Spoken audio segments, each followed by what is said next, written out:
Hello everyone, it is I, Timmy. I just wanted to give you guys a heads up. This is my first narration, so try not to expect too much out of it. And also, these are TG stories, so just use your imagination as to how the voice sounds, because I can't get my voice that high, or feminine for that matter. Since this is my first narration, I tend to read fast and will stutter. So if I do stutter, just give me a couple of seconds to regain myself and I will be good. Also, this is being recorded with Windows Movie Maker, so if there is a sudden cutoff or something happens, then I blame Movie Maker. But other than that, that's pretty much it. So I hope you enjoy my narration of A Sonic Dream.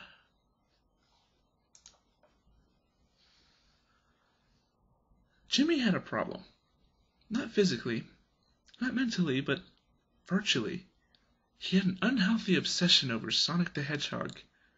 Since his parents had introduced him to that cartoon when he was 4, he began to collect various items from Sonic's franchise. His room was filled with many Sonic figurines, Eggman posters, and such. But he did have a love for a character in particular, Tails. He loved Tails very much and thought he was the best character in the show. Sadly, due to his collections of Sonic, he had lost many friends. After his day at school, Jimmy was walking home his usual route. But today was different. While proceeding through the neighborhood, he stumbled upon a new path he had yet discovered. Curious as he was, he took the straight leading path through the bushes and trees to an open area surrounded by a forest. In the middle of an open area, he found an old stone well. It had looked like he had traveled from the Middle Ages. Wishing well, he thought. How come I've never seen this path before? He looked back at the winding path. Well, I guess I have time to kill anyways. He started toward the well, pulling a quarter out of his pocket, holding the silver coin in his hand firmly. He closed his eyes and recited, I wish I could be in the Sonic world. He threw the coin down the well, waiting momentarily to hear a soft splop. He decided to look down the well, and peeking down, he saw nothing but black. Hello, he shouted, chuckling as his echo bounced off the ancient walls. Suddenly he lost his balance and began to fall into the deep dark abyss. Thwump! He landed on and hit himself hard on the soft surface. Soft surface? He was disorientated. His sight was blurry, his hearing was muffled as if fuzzy ear muffins were over his ears, and his sense of touch was numbed. Ah, he moaned, seeing nothing but black for a couple of minutes. He sat there for a good 5 minutes, waiting out the symptoms.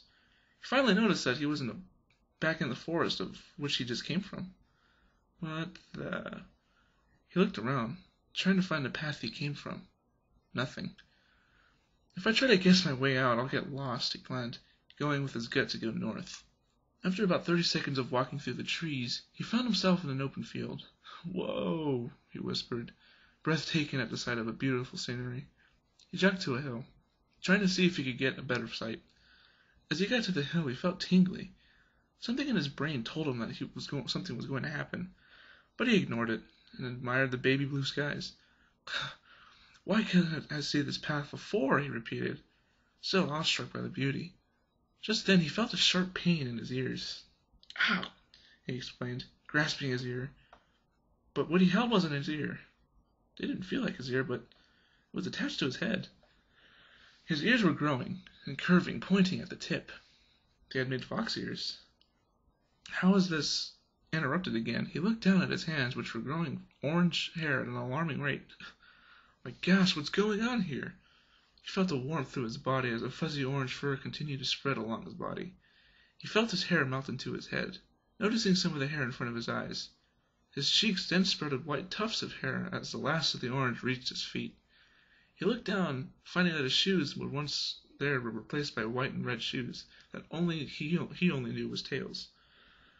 He felt an immense pain above his butt as he could feel some of the pressure build on his pants build up as well. Cringing, he heard the denim rip. He looked behind him and saw 2 giant fluffy tails twirling around as if they had a mind of their own.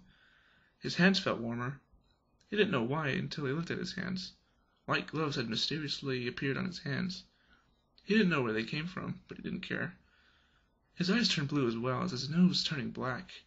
He could see that his nose began to shrink and his mouth move outwards. Soon enough, he had a cute muzzle on his face. With that, he was now a 15-year-old version of Tails. Huh, kinda cool, he thought, looking down at his appearance. He was excited that he was Tails, but he didn't feel the right emotion to put this forward. After a monotonic enjoyment of him being Tails, things went wrong. He noticed that the fur on his skin was creamier color of orange. His fur felt so much softer than before. Wow. Feels like I got washed in fabric softener, he said, feeling the fur on his skin. He felt his thighs widen and his waist shrink. He looked down and found that his jeans were lazily leaning atop of his new thighs. Oh no, he thought. He had a feeling of where this was going. Next thing he knew, he was wincing in pain as his new Vulpine skeleton was cracking loudly, rearranging itself into a more feminine composition. His legs began to shrink and curve as his shoes slowly crept his way up his shins. He began to take notice of his hands and arms, shrinking like his legs. He felt both his shirt and his jeans feel funny. Looking down past his arms, he could see that they were both turned white. His pants began to merge with his shirt, feeling the denim climb up his legs. The leg sleeves also merged in with each other, forming a skirt. The cloth felt softer as it turned to nylon. He was about to take his eyes off it before noticing the skirt that had just formed was still climbing. Wait, stop! He commanded the skirt as it was becoming extremely short. So short, in fact, that his underwear, which had quickly formed into a pair of white panties, was visible. His sleeves on the shirt soon began to go up his arms, tightening themselves on the way up. Ah, this is ridiculous, he moaned in pain, hearing his voice climb in pitch with each syllable. The sleeves were now up to his shoulders, and they began tightening themselves to the strength of an anaconda. Oh God, this hurts, he shouted, voice out of male pitch. The sleeves tightened their grip more and more. Finally, after agonizing pain of 45 seconds, they popped, and in their place were 2 spaghetti straps. He looked at his shoulders and teary eyes, finding them smoother and more round than before. The collar on the shirt pulled itself down, making a V-neck. Shortly after, his own collarbone dislocated itself, feeling it lower out of its original place. He could feel 2 bumps on his chest slowly growing. They continued to inflate like balloons, but the pressure that hurt his shoulders was back again on his chest. The 2 bumps continued to fill in the empty spaces of the nylon dress. He took in deep breaths from both loss of breath and the pain it caused. He couldn't take it. The pressure was too much. It felt like his heart was going to burst out of his chest. Suddenly it stopped, and Jimmy let out a sigh of relief as he found 2 new breasts on his chest. With his newfound cleavage, he felt something was missing. It wasn't quite a girl yet, but that's when he can feel his penis seep into his crotch. Desperately, he tried to grab the small bump, but sadly, he was too late. His penis that was once there was taken over by a vagina. Jimmy stood there, in the body of a girl, but still Tails. I'm a girl? She exclaimed in a high-pitched squeal. She looked at her sore shoulders, finding spaghetti straps lying there. Quickly, she slipped them off, attempting to save the embarrassment that it might endure. She slipped off the first one, but when she got to the second, she stopped. New memories and thoughts began to fill Jimmy's head. Soon enough, Jimmy was no longer a train of thought. Jimmy was now Talia. Looking back at the strap she had just slipped off, she giggled. Why is my strap like this? She said out loud, getting a thumb and sticking it through the strap and snapping it back loudly against her skin. Back in place. I like this look, she said, looking down at her dress. It's official. This is my new look. Her eyes lit up. I know. I'll go show Amy and Rogue and see what they think. She gleefully skipped down a path and down to their houses. Well, that is my narration of a Sonic Dream. So I hope you like it, and I hope you will like the many more stories I will bring to you. But that's for you guys to wait and see. So please do subscribe, favorite, like. I could use the support on YouTube. So thanks for listening in. Bye guys.